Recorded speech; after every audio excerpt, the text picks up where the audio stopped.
একবার স্ত্রী সবাস করার পর ফ্রেশ না হয়ে আবার মিলিত হলে কি গুনাহ হবে? যাদের অল্প দাড়ি তাদের চাপ দাড়ি উঠানোর জন্য কি ওষুধ ব্যবহার করা যাবে? স্ত্রী মারা গেলে স্বামী গোসল করাতে পারবে?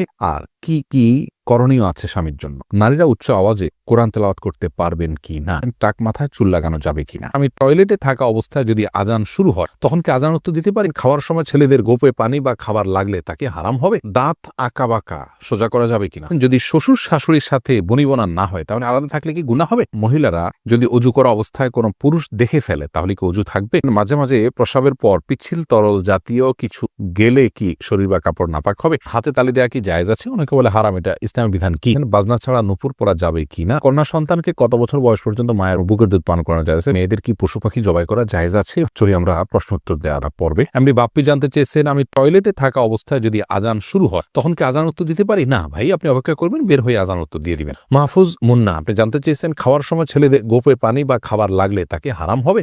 না, এমন কোনো কথা নেই। গোপে পানি বা খাবার লাগলে হারাম হয়ে যাবে, এটা জায়েজ নাই। এমনি লিটন হোসেন জানতে চেয়েছেন, দাঁত আঁকা বাঁকা সোজা করা যাবে কিনা? হ্যাঁ, যাবে, কোনো অসুবিধা নেই। আঁকা বাঁকা দাঁতকে সোজা করাতে কোনো অসুবিধা নেই, এটা খুবই সাধারণ একটি বিষয়, অনেকেই করে থাকেন আজকাল, অসুবিধা নেই ইনশাআল্লাহ। শারমিন সোনালী আপনি জানতে চেয়েছেন, যদি শ্বশুর শাশুড়ির সাথে বনিবনা না হয় তাহলে আলাদা থাকলে কি গুনাহ হবে? আলাদা থাকলে গুনাহ হবে না, ওনাদের হক যদি মোটামুটি আদায় করা হয়, তাদের যেটুকু প্রয়োজন, আলাদা থাকলে যে গুনাহ হবে এমন কোনো কথা। আব্দুল মোমিন জানতে চেয়েছে, মহিলারা যদি অজু করা অবস্থায় কোনো পুরুষ দেখে ফেলে তাহলে কি অজু থাকবে? দেখুন ভাই আব্দুল মোমিন, অজু করা অবস্থায় কোনো পুরুষ দেখলে অজু ভাঙবে এমন নয়, তবে সেটা যদি ইচ্ছাকৃত দেখেন তাহলে গুনাহ হবে, অনিচ্ছাকৃত হলে গুনাহও হবে না, কিন্তু এই দেখার সাথে অজু ভাঙার কোনো সম্পর্ক না, অজু থাকবে ইনশাআল্লাহ। এমডি নাসির উদ্দিন জানতে চেয়েছেন, মাঝে মাঝে প্রস্রাবের পর পিচ্ছিল তরল জাতীয় কিছু গেলে কি শরীর বা কাপড় নাপাক হবে? যদি শরীরে লাগে তাহলে সে অংশটা ধুয়ে ফেলবেন, কাপড় লাগলে সে অংশটা ধুয়ে ফেলবেন, বাস, তাহলেই চলবে।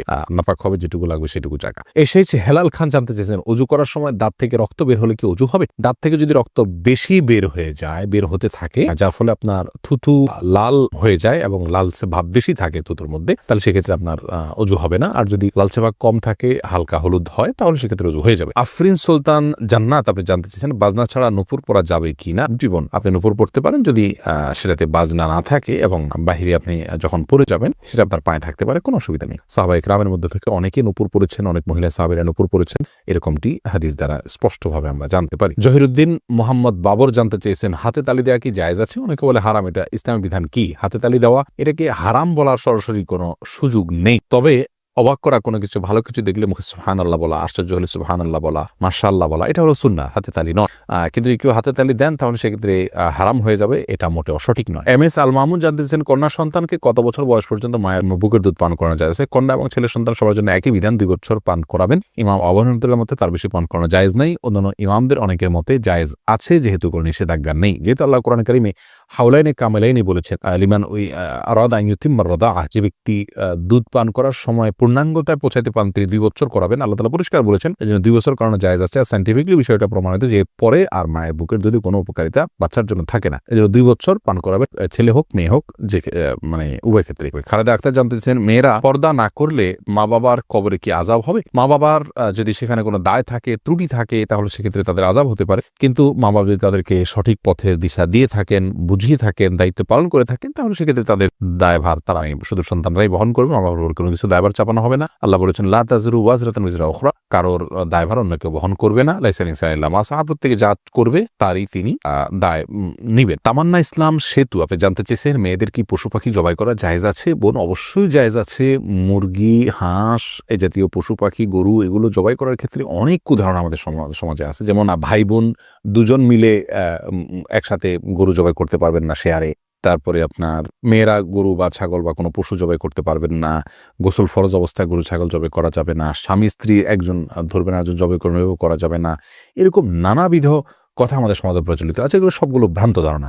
ছেলেরা যেমন জবাই করতে পারবেন, মেয়েরাও কিন্তু সেভাবে আপনার জবাই করতে পারবেন, কোনো অসুবিধা নেই। জবের যে শর্ত আছে, বিসমিল্লাহ আল্লাহু আকবার বলে জবাই করে ফেলবেন। রবিউল ইসলাম জানতে চেয়েছে, কোনো কিছুতে পা লাগলে সালাম করা কি জায়েজ? না ভাই, কোনো কিছুতে পাও লাগলে সেখানে হাত দিয়ে সালাম করতে হবে। হাত দিয়ে যদি সালাম হয় না, পা শুয়ে এটাকে সম্মান করে কোনো কথা নেই। কিন্তু আমাদের সমাজ যেহেতু পাও লাগাটাকে অসম্মান মনে করা হয়, এটা ওরফ, আর ওরফের একটা এতেবার এবং গ্রহণযোগ্যতা ইসলামী শরীয়তে আছে, যার কারণে কারোর গায়ে পাও লাগলে সেটা লাথি দেওয়ার সাথে কিছুটা সাদৃশ্যপূর্ণ হওয়ার কারণে আমাদের সমাজ এটাকে দূষণীয় মনে করে। আরবেনরা দূষণীয় মনে করে না, তারা জন্য পাওয়া লাগলেও এটাকে কিছু মনে করে না। তো আমাদের সমাজে যদি দূষণীয় মনে করা হয়, সেহেতু যার কাছে যার গায়ে পাওয়া লেগেছে তাকে যদি আপনি একটু টাচ করে আপনি আসলে পাওয়া লাগাতে চাননি, হাত লাগাতে চেয়েছেন অথবা অশ্রদ্ধা করতে চান, এটা বোঝাতে চান, তাহলে সেটা ঠিক আছে, এটাতে দোষের কিছু নেই। তবে এর মানে এই নয় যে তাকে আপনি সালাম দিবেন। ভাই রাশেদুল ইসলাম রুবেল, আপনি জানতে চেয়েছেন টাক মাথায় চুল লাগানো যাবে কিনা, এ ব্যাপারে ইসলামের কোনো বিধিনিষেধ আছে কিনা। ভাই রাশেদ, টাক মাথায় চুল, আলগা চুল লাগানোর ব্যাপারটি একজন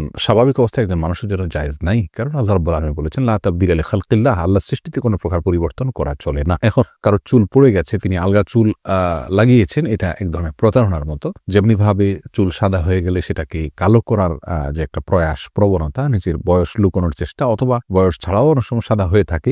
তো এই যে নিজের অবস্থার পরিবর্তন করার চেষ্টা, এই জিনিসটাকে ইসলাম ভালোভাবে দেখে না। অতএব এটাকে স্বাভাবিকভাবে রেখে দেওয়াটাই উচিত, এবং এখানে কোনো প্রকার লুকোচুরি করা এটা অনুচিত এবং অসুন্দর। এমডি আব্দুল্লাহ জানতে চেয়েছেন, নারীরা উচ্চ আওয়াজে কোরআন তেলাওয়াত করতে পারবেন কি না। ভাই আব্দুল্লাহ, নারীরা উচ্চ আওয়াজে কোরআন তেলাওয়াত করতে পারবেন, তবে সেটি পরপুরুষের কান পর্যন্ত যেন না পৌঁছে সে ব্যাপারে চেষ্টা করতে হবে।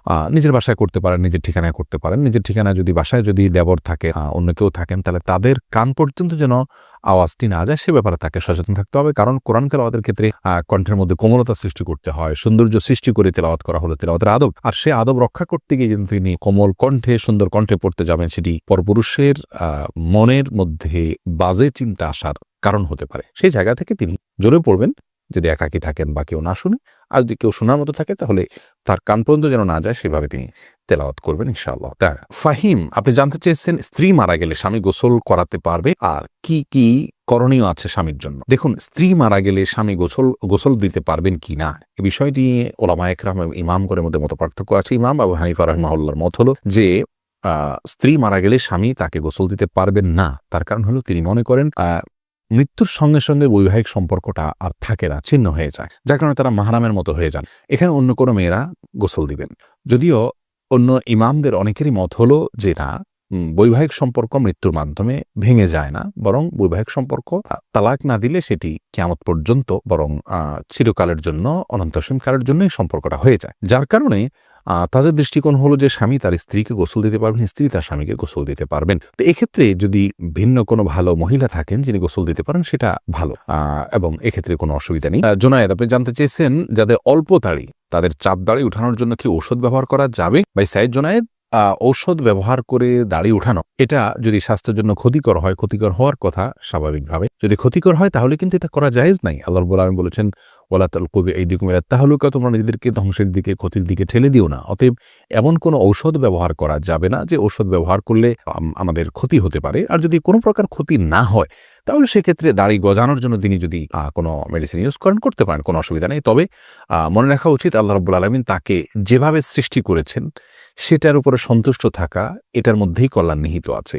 চাপদাড়ি বা গালভর্তি দাড়ি হলে অনেক সুন্দর দেখা যাবে, সন্দেহ নাই, কিন্তু আল্লাহ রাব্বুল আলামিন আমাকে যেভাবে সৃষ্টি করেছেন, আল্লাহর এই ফয়সালায় সন্তুষ্ট হয়ে যাওয়া, এটার ভেতরেও কিন্তু এক ধরনের তৃপ্তি আছে, এর মধ্যে এক ধরনের শান্তি আছে। এই জন্য এই ধরনের পথগুলো অবলম্বন না করা ভালো।